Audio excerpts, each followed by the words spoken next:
Ողջույն բոլորին, ես Աշոտ եմ Dreamcar-ից, զբաղվում ենք էլեկտրոմոբիլների վաճառքի կազմակերպմամբ Չինաստանում։ Այսօր կունենանք մի քիչ ավելի ազատ ֆորմատի թողարկում։ Ամեն օր ստանում եմ նամակներ ու զանգեր ձեզանից մեքենաների մասին հարցումներ ու հասկանում եմ, որ Հայաստանի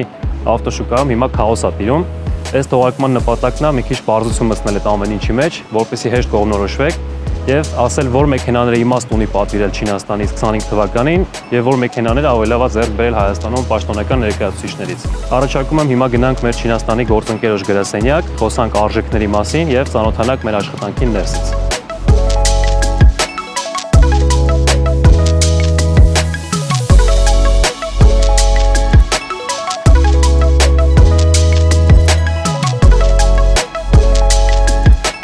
Եթե դուք վերջին ամիսներին ուզում եք պատվիրեք էլեկտրոմոբիլ Չինաստանից ու չեք հասցրել, գիտեք, որ քվոտան արդեն լրացել է, ու հիմա մի հատ իրավիճակ է Հայաստանում, երբ որ որոշ մեքենաների դեպքում այդ մեքենաները այնքան շատ են Հայաստանում, որ շատերը փորձում են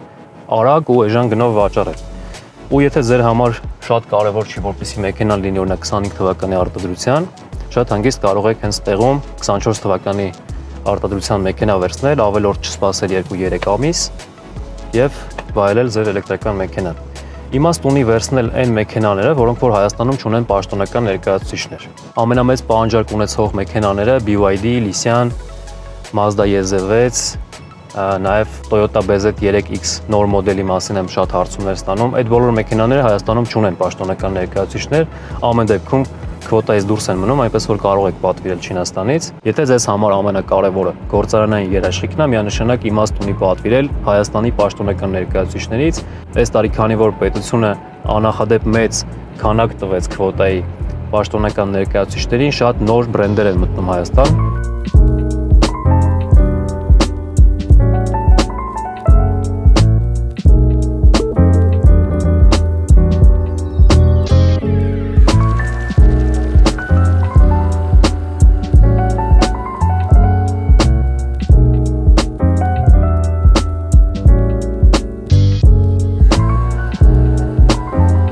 Մենք գտնվում ենք մեր Չինաստանի գործընկերոջ գրասենյակում։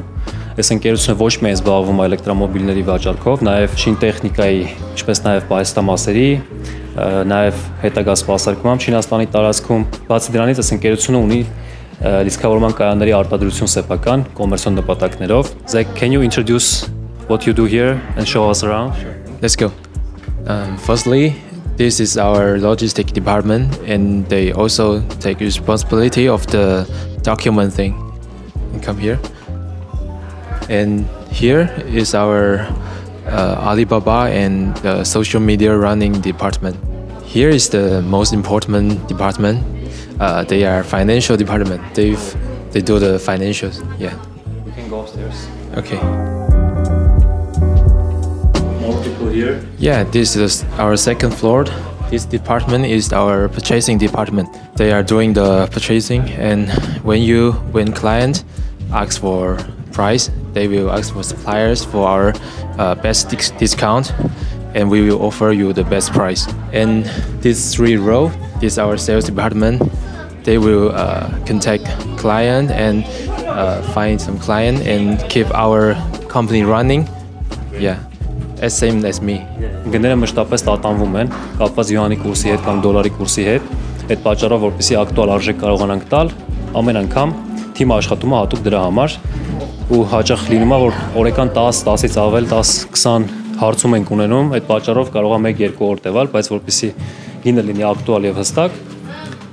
հատուկ թիմը աշխատում։ Շատ ժամանակ ինձ հարցնում եք ինչու է միևնույն մեքենայի դեպքում տարբեր ընկերությունների մոտ այդքան մեծ գնային տարբերություն լինում։ Մեկը առաջարկում է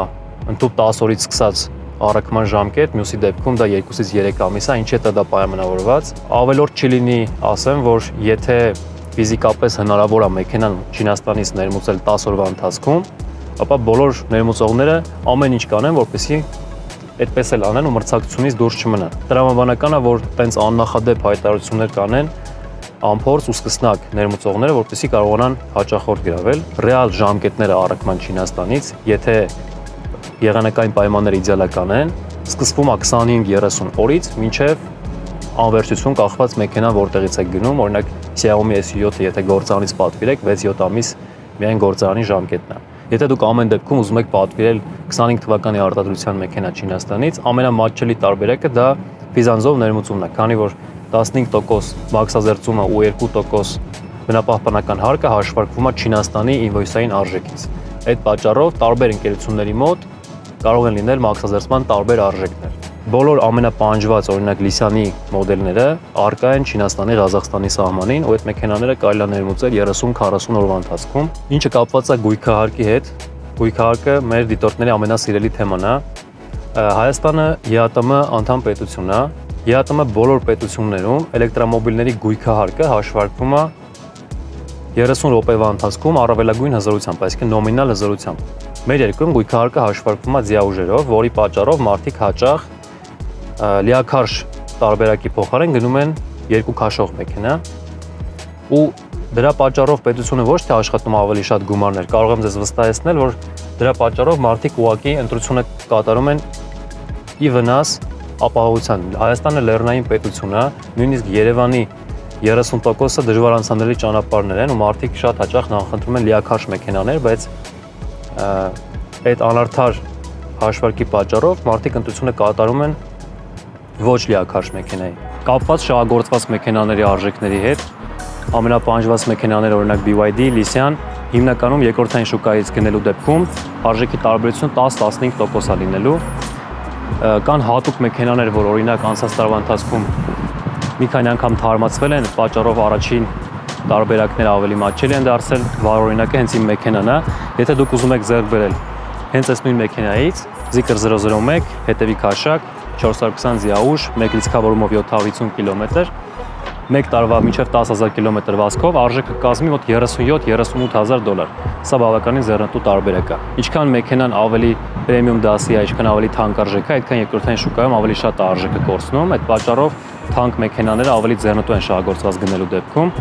Եթե BYD-ի դեպքում այդ տարբերությունը նորի ու շահագործվածի 3000 դոլար է, ապա ստեղ մոտավորապես 6-7000 դոլար է։ Այդ պատճառով իհարկե նախընտրելի է BYD-ի դեպքում գնել նոր մեքենա կամ նայել արդեն 30-40 հազար կիլոմետր ու ավել վազքով տարբերակներ 22-23 թվականների արտադրության։ Անցյալ թողարկման մեջ խոսացինք նոր Toyota BZ3X crossover-ի մասին։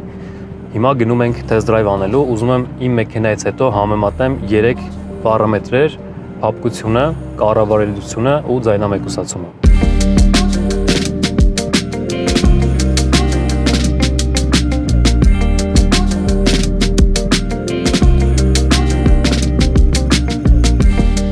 Անցյալ անգամ մեքենան, որը որ test drive-ի համար էր, տարել էին ծրագրային թարմացման, տեսնենք այս անգամ հասանելի մեքենա կա թե չէ։ Ստեղ ներկայացված է վարդագույն տարբերակը, արևի տակ կարող եք գույնը տեսնել, բայց մտածում եմ, որ անհաջող գույն է։ Սա կլինի բնականաբար ամենապահանջված սպիտակ տարբերակով։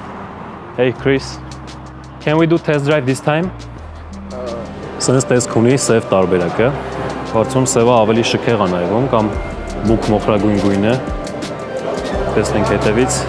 սովորական, ճապոնական, բենզինային Toyota-ներից ես կասեի, որ շատ չի տարբերվում այս մեքենայի արտաքին տեսքը, ինչը երևի առավելություն է այս մեքենայի համար։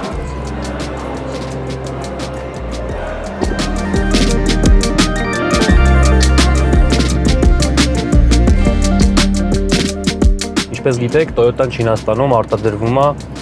GAC GAC արտադրողի հետ համատեղ։ GAC-ն հայտնի է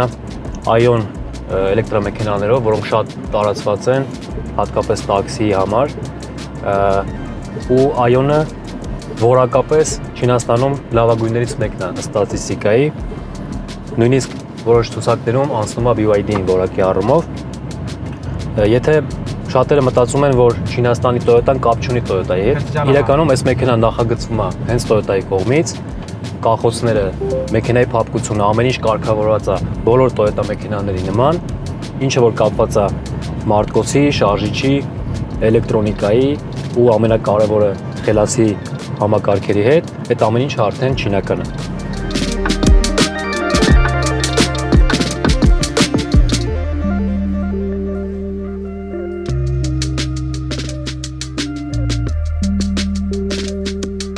Իմ մեքենայից հետո ղեկը շատ ավելի կոմպակտ, նորմալ չափերի է։ Անպայման ուզում եմ ասեմ, որ շատ լավ տեսադաշտ ունի մեքենան, շատ լուսավոր է, հատկապես այս սրահի գույնով, մեծ պանորամային տանիք, ու քանի որ ստեղ կա էլեկտրական վարակույր, հենց տանիքի ապակին մքեցված չէ, այսինքն երբ որ բացում եք, լիարժեք երևում ամեն ինչ, օրինակ իմ մեքենայում այդ վարակույրը չկա ու ինքը ի սկզբանե մքացված է։ Ընդհանուր պիտի գովամ մեքենայի տեսադաշտը բավականին մեծ է ու լավ երևում ամեն ինչ։ Վարելու զգացողությունները։ Փափկությունը ինձ թվում է հատուկ է Toyota-ին, այսինքն կա այդ ճոճը, փոսերի մեջ ընկնելուց չես նեղվում, բայց գալիս է ճանապարհի ձայնը, հենց ոնց որ հիմնականում բոլոր Toyota-ներում։ Այսինքն ձայնը մեկուսացման տեսանկյունից հիմնական ձայնը, որ լսում եմ, աղմուկը, որ լսում եմ, դա ակերից է գալիս։ Հիմա սպորտային ռեժիմում է, ավելի ակտիվ ու շատ թեթև է կառավարվում մեքենան, բայց արգելակները շատ թույլ է։ Այսինքն ուղղակի առանց գազ տալու, ուղղակի դիքով իջնելուց հիմա արգելակում էի ու երկար ժամանակ չէր կանգնում մեքենան։ Արգելակները շատ թույլ է։ Կառավարությունը ոչ մի բանով չի տարբերվում սովորական քրոսովերներից, այսինքն պետք չի այս մեքենայով բարձր արագության տակ աչք կամ ձախ անել։ Տպավորություն չլինի, որ միշտ գովում եմ մեքենաները, բայց ուզում եմ խոսալ ընդհանուր տպավորության մասին, որը որ շատ դրական է այս մեքենայի մասին, որովհետև թե արտաքին տեսքից, թե ներսից ու վարելու զգացողություններից թվում է շատ լավ տարբերակ ընտանիքների համար, կանանց ու աղջիկների համար։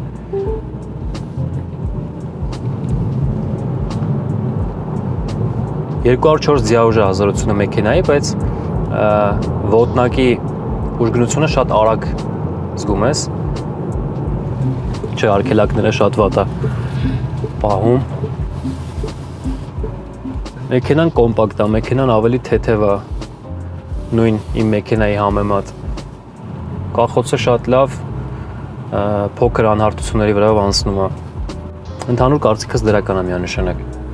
I will offer this car for sure. Thank you so much. You're welcome.